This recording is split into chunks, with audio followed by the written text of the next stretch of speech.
지난 월요일이 좀 시장 좀 이슈였던 것 같습니다. 일단 미국 증시가 급등을 했죠. 그러니까 지난주에 제가 차트를 가져왔는데 지난주에 좀 주초에 큰 조정을 받았습니다. 네. 이후에 좀 회복을 하긴 했지만 그 조정을 다 메꾸고도 남을 상승을 보여줬고 뭐 어제도 뭐 조금 후반에 밀리긴 했지만 좋은 흐름을 보여줬거든요. 뭐 나스닥 기준 뭐 9,400선도 터치를 했고요. 네.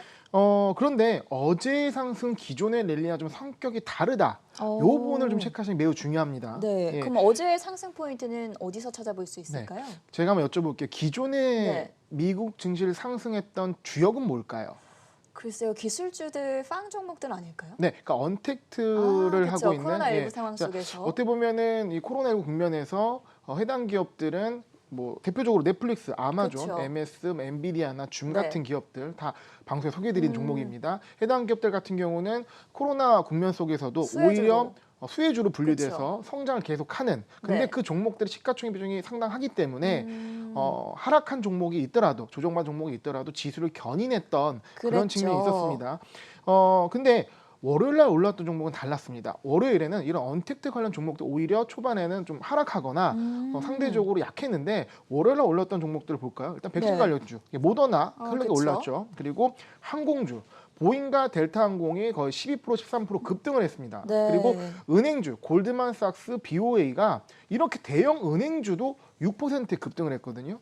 그리고 더 놀라운 것은 에너지 섹터입니다. 그러니까 엑셀이나 XOP 같은 이 에너지 업종 관련 섹터 ETF를 보게 되면 ETF가 8에서 10% 급등을 했거든요. 네. 그럼 해당 종목들은 거의 뭐 그 이상 올랐다는 얘기죠. 그만큼 유가가 함께 급등하면 상승을 했긴 했지만 어쨌든 이런 종목들 항공주, 은행주, 에너지, 정유 관련 기업들이 크게 올랐습니다. 근데 이 종목군들을 보게 되면 왠지 뭔가 기시감이 좀 들지 않나 생각을 합니다. 어떤 면에서요? 바로 워렌 버핏이 손절한 종목이라고 최근 기사 굉장히 많이 나왔죠. 그렇죠. 뭐 예. 골드만삭스 84% 팔았다. 네. 정유주 팔았다. 항공주 팔았다. 네. 계속 손절매 소식 들려왔었는데. 대거 워렌 버핏이 손절을 네. 했다는, 특히 뭐 항공주는 다시 샀다가 또 팔았다는 그쵸. 얘기도 나오고요. 그리고 워렌 버핏 투자 전략이 뭐 다 아시겠지만 좋은 업종이 있으면 해당 업종을 다 사버리거든요. 그쵸. 그러니까 그만큼 팔 때도 업종을 다 팝니다. 그래서 아. 뭐 어떤 종목만 판 게 아니라 뭐 은행주, 뭐 말씀하신 대로 골드만삭스 비롯해서 은행주 대거 팔았고요. 그리고 네. 정유주도 많이 팔았습니다. 물론 워렌 버핏이 갖고 있는 종목이 많기 때문에 뭐 전체적으로 봤을 때는 보유하고 있는 종목이 더 많겠지만 어쨌든간 이런 워렌 버핏이 손절했다는 자체가 투자자로 하여금 워렌 버핏이 손절을 하는구나, 혹은 워렌 버핏이 손절할 정도면 시장 굉장히 안 좋아질 것이구나, 이런 예상들을 하겠는데 그쵸. 결과는 월요일에는 이 종목 위주로 올랐습니다. 아. 예, 좀 워렌 버핏이 보면은 약간 네, 좀 이불킥을 아쉬워할 할 수 수도 있을 것 있지 않을까 같아요. 생각을 하는데요. 어쨌든 뭐 크게 뭐 개의치는 않을 것 같아요. 근데 음. 왜 이렇게 이 종목들이 올랐나? 바로 이 종목 때문입니다. 아까 말씀하신 모더나죠. 그쵸. 네, 미국 바이오 기업 모더나에서 코로나 백신 임상에 대한 굉장히 유의미한 내용을 발표했고 네. 그에 따라서 아니 백신 개발이, 그리고 이렇게 유의미한 결과가 나온다면 좀 빨라질 수 있다. 그러면 코로나19 국면이 없어지는 것이 아니냐. 그러면 기존의 어떤 코로나 국면 속에 상승했던 언택트가 아닌 기존에 많이 조정을 받던 기업들이 원래대로 회복하는, 즉 이런 급등하는 그림이 나왔던 거죠. 그래서 경제적인 활시성이 커지면서 그중에 눌렸던 종목들, 아까 말씀드렸던 항공주, 은행주, 정유주들이 급등을 한 부분이 나옵니다. 지금 모더나 보시게 되면은 뭐 거의 뭐 로켓 발사하는 것처럼 네. 뭐 긴 뒤에 꼬리를 만들면서 상승을 했는데요.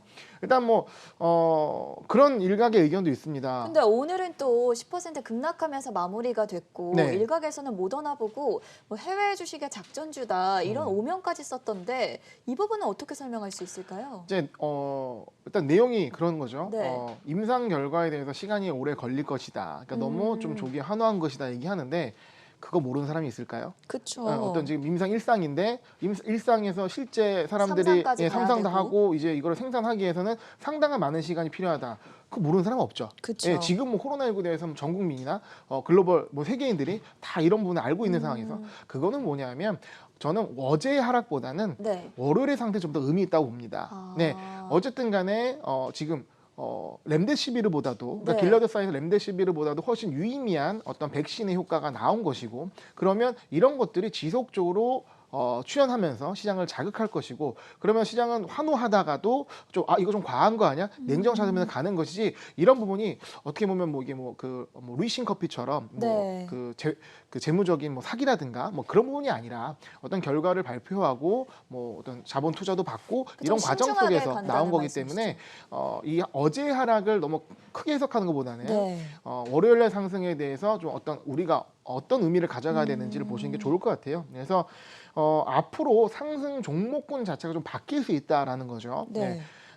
하루하루 일일비하는 것이 아니라 어쨌든 언택트가 끌고 가던 시장에서 그것도 좀 한계가 있거든요. 그러니까 지금 시장은 경계감과 어떤 긍정론이 함께 있는 게 뭐냐면 밸류에이션상으로 오를 만큼 올랐다는 거예요. 언제 조정봐도 이상하지 않은데 근데 이 백신이나 치료제 같은 얘기가 나오게 되면 더 추가적으로 기존에 빠졌던 종목들 그리고 그렇기 때문에 좀 더 상승 여력이 큰 수익률로서도 매력이 있는 종목들의 상승이 가능하다는 점. 그러면 언택트보다는 기존 눌렸던 종목 위주로 네. 종목 교체가 일어난다. 그러면 지수가 횡보를 하거나 아니면 네. 조정을 받더라도 내가 종목 선택만 잘한다면 굉장히 좋을 수 있다. 그래서 저는 어떻게 보면 지금 향후 전략을 네. 종목을 사고 지수는 매도하는, 지수는 해지하는 이런 전략을 가져가시면 좀 안정적이지 않을까 생각을 합니다. 여기서 이제 좋은 종목을 고르는 그런 투자 전략이 필요할 것 같은데 네.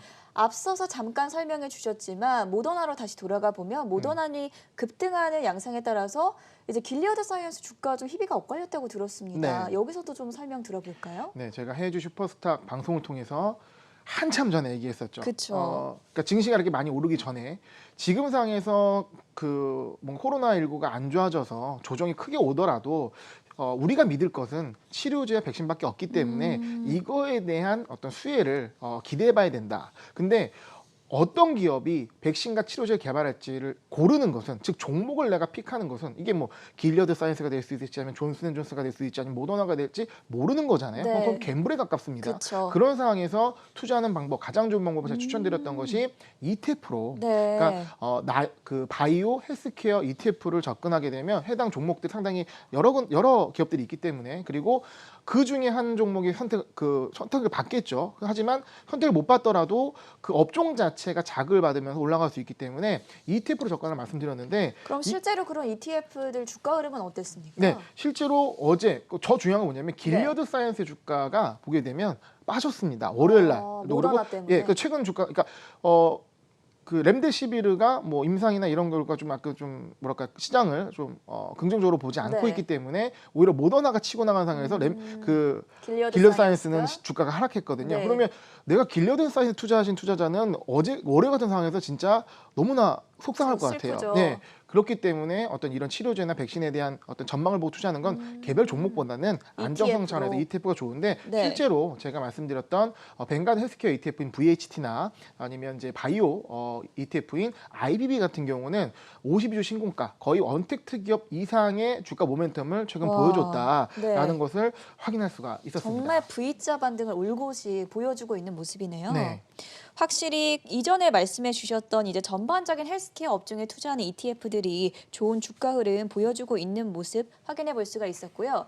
오늘 이제 본격적으로 해외 주식에 있어서 굉장히 좀 신기한 투자 전략 말씀해 주신다고 들었는데 네. 어떤 투자 전략일까요? 신기한 투자 전략이보다는 네. 어떤 시청자분들이 굉장히 솔깃할 만한 얘기 드리려고 해요. 그러니까 요거는 뭐 흔히 말하는 유튜브에 썸네일 뽑기도 좋습니다. 해외 주식 세금을 절약하는 법. 또 가장 예민한 부분이죠, 세금이. 참 자극적으로 뽑는다 그러면 네. 세금 안 내는 법, 뭐 이런 오. 볼 수도 있겠죠. 지금 해외 주식 같은 경우는 저도 고객분들한테 저희가 전체 투자 자산을 다 해외 주식을 하라고는 얘기 잘 안 드려요. 왜냐하면 국내 주식에 비해서 세금이 많거든요. 그쵸. 내가 수익이 나면 수익의 22%를 양도소득세로 내야 됩니다. 네. 그렇기 때문에 세금에 대한 부담이 있기 때문에 뭐 전체 내가 투자 자산을 해외 주식 하는 것보다는 섞어서 하는 거를 좀 말씀드리거든요. 그만큼 세금이 좀 부담이 되는데요. 해외 주식은 말씀드린 양도소득세가 즉 수익에 대한 세금이죠. 네. 22%입니다. 그러니까 뭐 지방세, 국세 합쳐가지고 이게 뭐냐면 전년 기준으로 1년 동안 토탈에서 네. 내가 이제 매매를 통해서 이제 매수하고 매도하고 실현 손익에 대해서 과세를 하는 건데 250만 원을 공제하고요. 그렇죠. 남은 돈에 대해서 22%를 이제 그 국세청 홈택스를 통해서 납부를 합니다. 5월에 납부를 하거든요. 딱 지금 시점이네요. 네, 딱 지금 시점입니다. 네. 그러면 지금 세금을 납부하는 분도 계실 거고요. 근데 이게 전년도의 수익, 이미 내가 실현한 수익에 대해서 그 다음 해년도 5월에 내려 그러면 되게 아까워요. 되게 부담스럽기도 그쵸. 하고 이미 그 돈을 썼는데 다시 그 돈을 마련하려 그러면 굉장히 부담스럽겠죠. 그래서 이런 부담을 덜 수 있다면 그 금액이 적지 않기 때문에 네. 이걸 마다할 사람이 있을까 하는 생각을 합니다. 합법적이면 한다면 누구든지 하고 싶어 할 것 같은데. 네, 제가 방송에서 불법적 얘기는 하지 않겠죠. 예. 그래서 이거는 어떤 그 새로운 투자 상품에 대한 이해가 있다면 네. 충분히 활용해서 그런 절세를 할 수 있는 방법이 있는데요. 바로 CFD 거래를 통해서 절세를 할 수가 있습니다. CFD요. 네. 어떤 거래 활용 방법입니까? CFD 뭐 익숙한 분들도 계실 거고 네. 굉장히 생소한 분도 계실 것 같습니다. CFD는 이제 Contract for Difference라고 국내, 그러니까 뭐 우리나라 말로 얘기하면 차익 결제 거래, 좀 생소하죠. 예, 그냥 뭐냐면 우리가 일반 주식 투자를 할 경우 내가 주식을 실제 사는 겁니다. 물론 예탁원에 가 있지만 네. 실제 내가 주식을 보유하고 그 주식을 보유한 권리를 누리게 되는데요. 실제 주식을 보유하지 않고 이게 그 프라임 브로커와 계약을 통해서 진입가 청산 가격의 차이만을 결제하는 상품을 CFD라고 합니다. 약간 조금 생소하다 할 수 있겠는데 네. 실제 거래 과정을 보시게 되면 주식과 같습니다. 거의 오. 같고요. 그리고 제일 중요한 점은 배당 수익도 줍니다. 그러니까 매수할 경우는 배당이 발생하면 배당 수익도 일정 부분 수수료를 제외하고 네. 주게 되거든요. 그래서 그런 면에서 매력이 있는데 제가 거래화면 하나 갖고 왔는데요. 이게 뭐 CFD 해외 주식 화면입니다. 네. 지금 보시면 매수 매도 있고 뭐 청산이라는 게 있죠. 그러니까 청산이란 부분 빼면은 주식 거래가 똑같아요. 화면 주문창이. 그래서 요거는 이따 말씀드린 이제 매도로 진입이 가능한 부분 때문에 이제 매수 매도 청산이라는 탭이 추가되어 있다라고 보시면 되고, 거래는 그냥 주식 주문 내듯이 똑같이, 예, 그리고 주식 차트를 보면서 거래를 가능합니다. 그러니까 국내 증권사를 통해서 이 CFD 거래가 가능하다는 말씀이신 거죠? 네, 그러니까 CFD 해외 주식 서비스를 거래하는 증권사를 통해서 CFD 계좌를 개설하시고 네. CFD 거래 가능한데요. 자, 그러면 CFD 어떤 장점과 특징이 있는지 말씀을 드리겠습니다. 네. 일단 세 가지인데요. 첫 번째는 레버리지 효과가 있습니다. 그래서 증거금 30%를 통해서 하게 되면 최대 레버리지가 3.3배까지 가능하고요. 그리고 공매도 효과, 즉 주식이 빠지는 것에 투자를 할 수 네. 있다는 점이 큰 특징이라 할 수가 있겠고요. 근데 저는 오늘 좀 가장 강조해드리고 싶은 부분이 절세 효과입니다. 네. 이제 해외 주식 같은 경우는 두 가지 세금이 있습니다. 아까 말씀드렸던 내가 수익에 대해서 양도소득세 내는 부분 22%나 되는 세금을 내는 부분이 있고요. 그리고 해외 주식 같은 건 배당 투자 많이 하시잖아요. 그쵸. 배당에 대해서도 배당 받게 되면 15.4%의 배당세를 내야 됩니다. 근데 해외 CFD 같은 경우는 아직 당국에서 이 상품에 대해서 과세를 매기지 않기 때문에 세금이 없습니다. 네. 예, 그래서 이런 부분을 활용하게 되면 똑같은 투자 전략을 갖고도 그 세금을 절약할 수 있다는 점이 굉장히 큰 장점이라고 말씀을 드리겠습니다.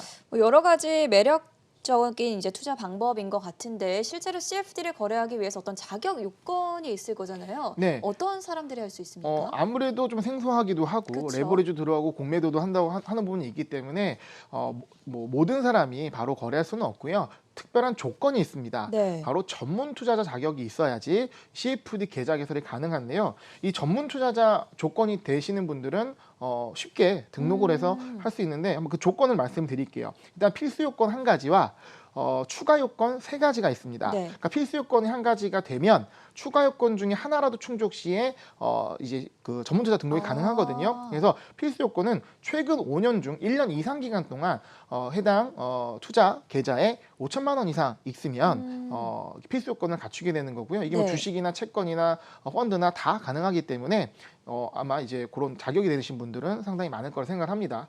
그리고 추가 요건은 소득 조건과 자산 조건과 전문성 조건 중에 하나만 조건이 되더라도 가능한데요. 소득 조건 같은 경우는 전년도 기준 본인의 연소득이 1억 이상인 경우, 근데 본인 연소득이 1억이 좀 안 된다 그러면 부부 합산해서 1억 5천인 경우 소득 조건으로 뭐 원청 징수 이런 거 서류를 통해서 확인이 가능하고요. 네. 자산 조건 같은 경우는 부부 합산 기준 순자산, 그러니까 부채를 제외한, 그리고 자신이 거주하고 있는 집을 제외한 이 뭐 투자 상품, 뭐 부동산이나 아니면 금융자산에 5억 이상 있는 경우 그 잔고를 확인해서 등록이 가능합니다. 그리고 전문성 조건은 회계사, 변호사, 변리사, 세무사 같은 자격증을 갖고 있거나 아니면 금융투자업에 종사하는 1년 이상 종사한 종사자에게는 이런 부분이 주어지게 됩니다.